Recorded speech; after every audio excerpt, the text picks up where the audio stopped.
That's the guy. Guy tonight right there, all right? Damn right. He said he gonna talk crazy as shit. We ready. PD Ransom, you gotta come check me out in Atlantic City. We out here 7 days a week with AC jokes.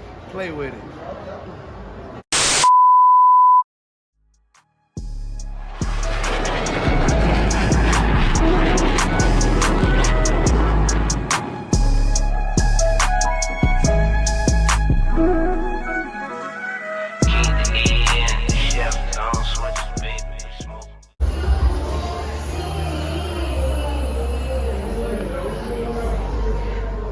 He's been on USA Network's Burn Notice. PD Ransom!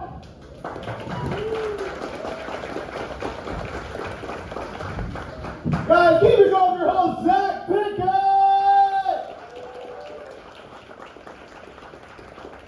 Oh, I'm gonna get right into this. My name is PD Ransom. I know that I look like a fake ass pit bull. This is worldwide 305.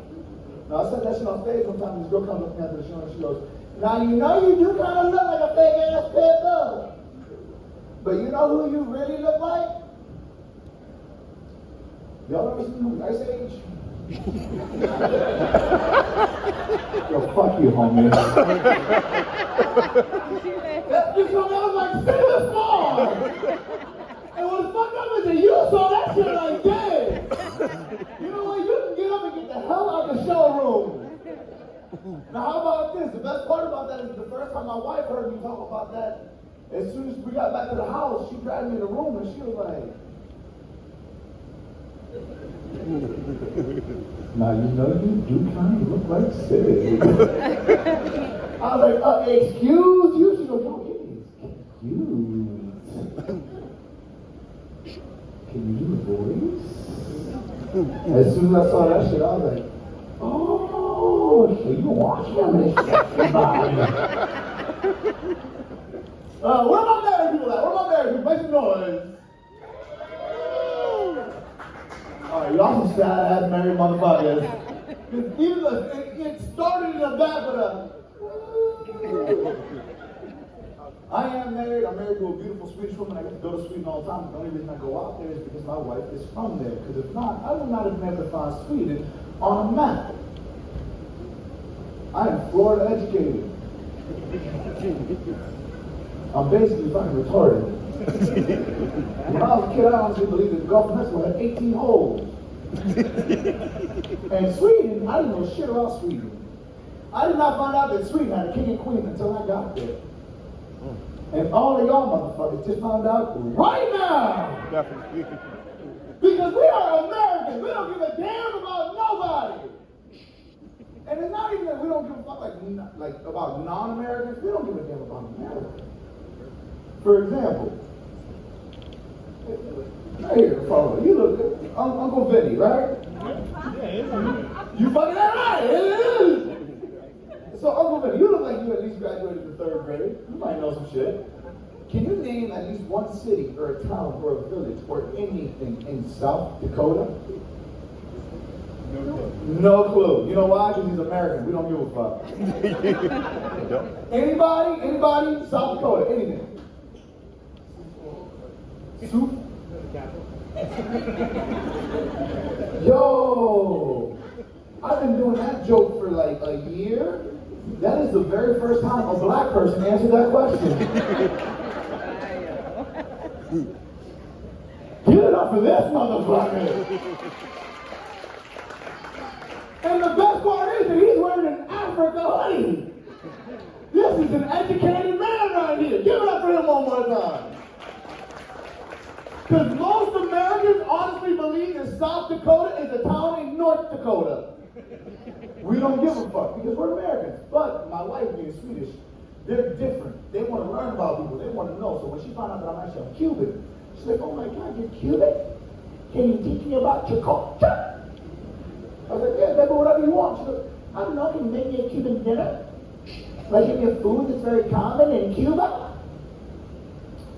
So I let her starve.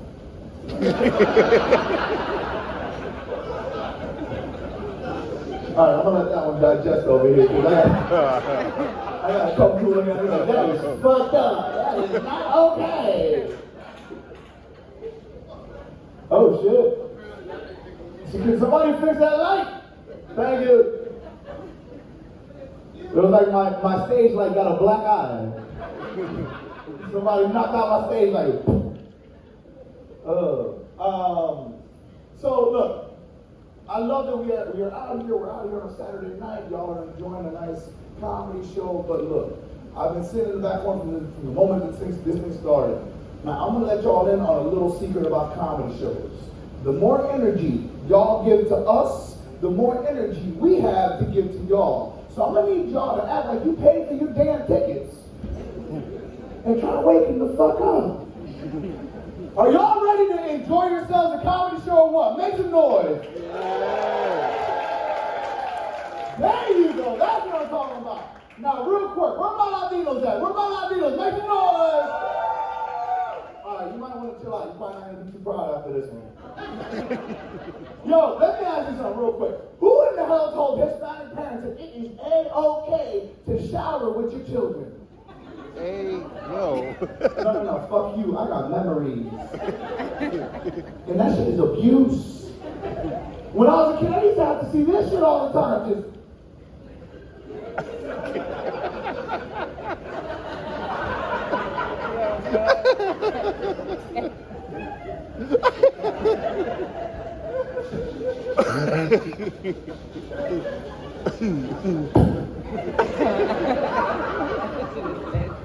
Every time my dad reaches the stuff, I have to do. That shit is not okay. I got memories. I remember what my mother's nipples look like. Bro, I am the youngest. By the time I came around, them things were like this. It was like trying to eat a pancake out the middle. That's why I had to get the fuck out of my culture. That's why I ended up marrying a Swedish woman. Now here's the thing. I say that my wife is Swedish because she was born and raised in Sweden, but my wife is actually Persian. Her father's from Iran. She looks Puerto Rican. And when we first got married, she said some real ignorant shit to me one day. She goes, you know, one day you and I are going to have beautifully mixed race babies. I was like, no, we're not. Homie, you're Middle Eastern. I look like this. No baby's gonna come out the womb looking as fuck. Come on, I know what I look like. I am racially ambiguous. I look like everyone that ICE is looking for.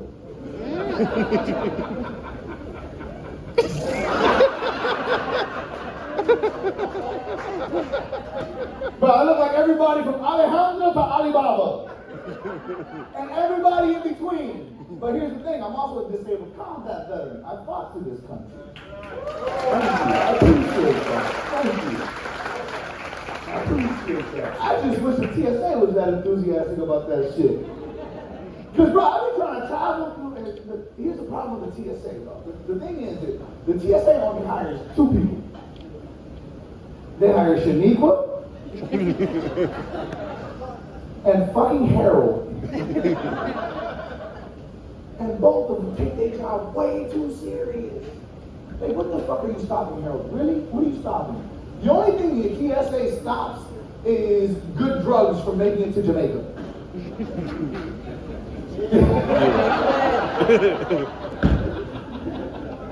You fucking like, bro, the TSA ain't stopping no fucking terrorists from doing shit.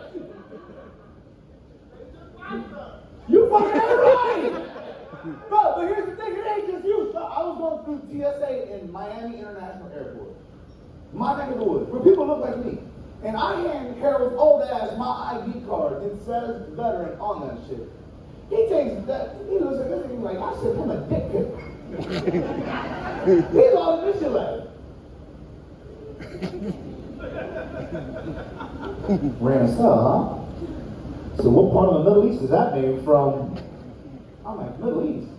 No. You're confused, sir. I only look like this because I'm Cuban. If anything, you want my wife. He goes, oh, you're Cuban. Oh, in that case.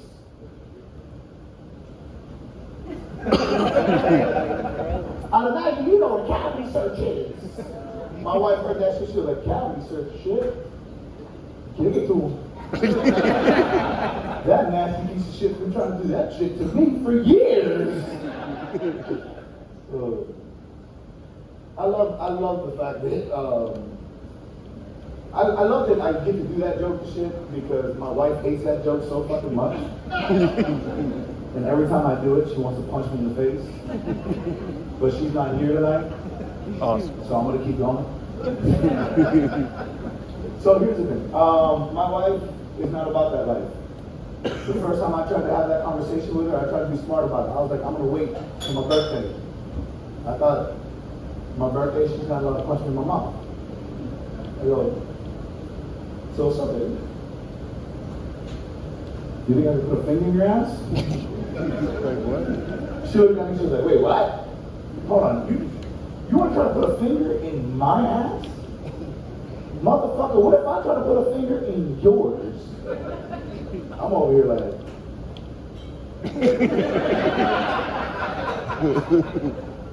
trim your fingernails.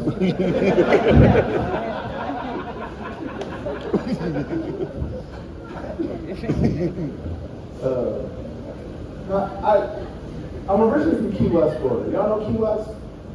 Yeah, no, y'all don't know. Yeah. He knows fucking South Dakota, but y'all don't know fucking Key West? The drug guy in the corner is the only person who knows Key West. But here's the thing, he's not too far fucking off. I was born in Key West in the 80s. I was literally born into a kilo of cocaine. Like, Key West is the only place where it doesn't snow yet. Motherfuckers go skiing. 365 days a year. Everybody in Key West is on cocaine. If you don't know what I'm talking about, you can go home after the show and watch a documentary on Netflix called Cocaine Cowboys. It talks about back in the 70s and 80s, they used to fly airplanes over South Florida and just drop bricks of cocaine right in the ocean. They called them square groupers. He used to fly the plane. But everybody in Key West is on cocaine. Everybody. I went fishing one time when I was a kid. I picked up a fish. The fish came up.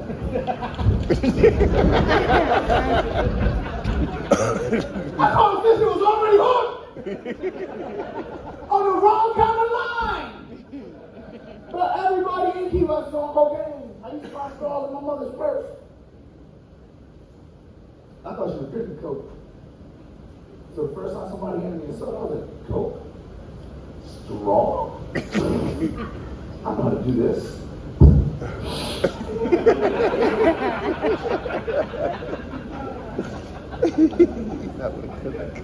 Ever since then, I've been a pest kind of guy. You know, I love that because it's real to me. It tells you where I came from. But every time I start talking about it, you got a couple of people just like the 21-year-old is just like, this shit is not okay. Look, it's all right. I understand. It's a little rough. It's a little rough.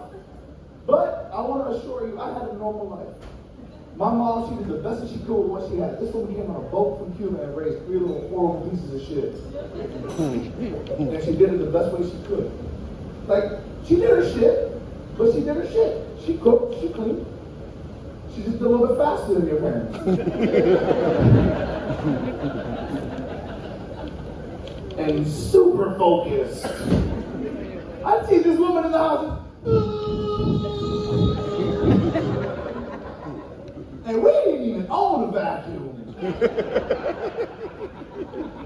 That bitch was crazy. But she had to be, like I said, she came on a boat from Cuba and raised 3 little horrible pieces of shit. But I am the youngest of 3 boys. And I'm not even the worst one. Because y'all know who the worst child is always. Who is it? Middle child. That middle piece of shit! I hear one of them back, no, it was youngest. I was an angel. That is some shit the middle child would say. My brother Jay was a middle child. This kid was 6 years old the very first time he got busted playing doctor with the next door neighbor's daughter. And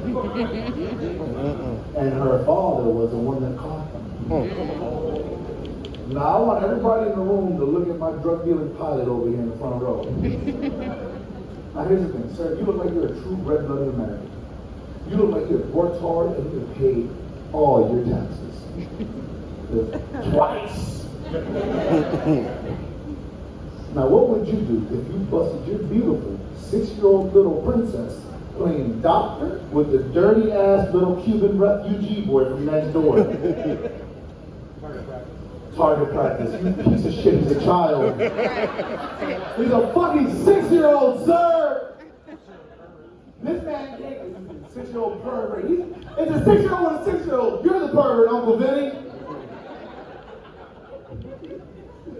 This man came to my house yelling and screaming, trying to fight my mother. Too bad for him, my mom's a gangster. My mom came to the door this tall and Cuban as hell, talking about, nah, let me talk to you something, okay? You keep your chickens in your coop because my roosters are on the loose.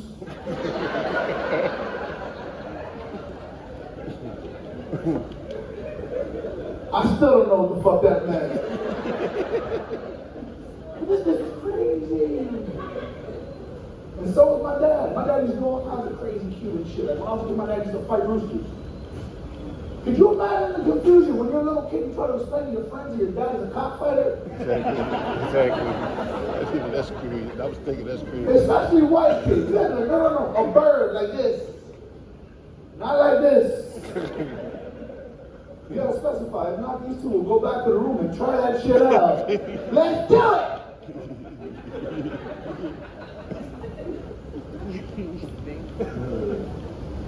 Because my parents were so Cuban, super Cuban.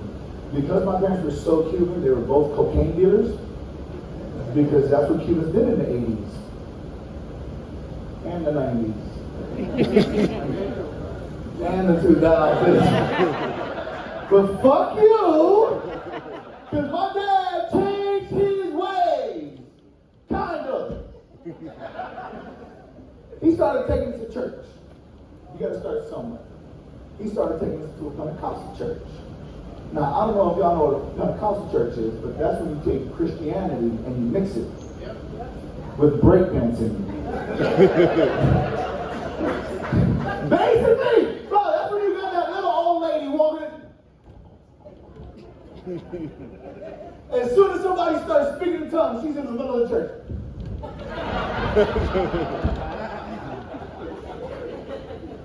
But if you have never been to a Pentecostal church, you have got to go. You have never lived till you've seen an old lady in the middle of the church talking about, bring like God Jesus, bring like God Jesus. Bro, if you have never been to a Pentecostal church, you have got to go. That shit is like going with Maury Povich taping. Like, you don't see some shit. Now here's the thing. I don't know about your church. I don't know about your pastor. Your pastor, sir, he very well may have been the leader of his flock, guiding his people to the glory of God. That was not my pastor. My pastor wasn't worth a damn. My pastor would be in the middle of the sermon and just start talking shit about everybody in the congregation. We're at church one day, we're in the front row, my dad is doing his best high five with Jesus dance. Y'all know what I'm talking about? Good. Pastor locked in on his ass and he was just like, now I know that we have got some people with us today that are coming to us from a life of crime. He pointed at my dad jumped up, you snitch! He was like, no, my brother, we're not here to talk about where you come from, but brother, where you are trying to pay your soul. Now, if he wants to get right with God, if he wants to walk that righteous path, I'm going to need you to take all of that dirty, sinful, drug money and give it to the church.